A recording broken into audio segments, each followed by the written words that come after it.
بسم الله الرحمن الرحيم.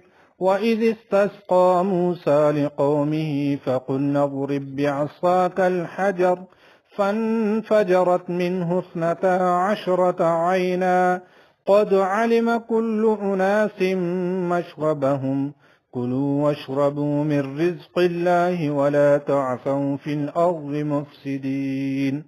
وإذ قلتم يا موسى لن نصبر على طعام واحد فادع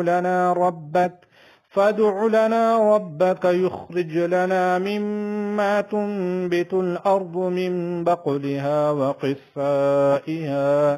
وقثائها وفومها وعدسها وبصلها قال أتستبدلون الذي هو أدنى بالذي هو خير اهبطوا مصرا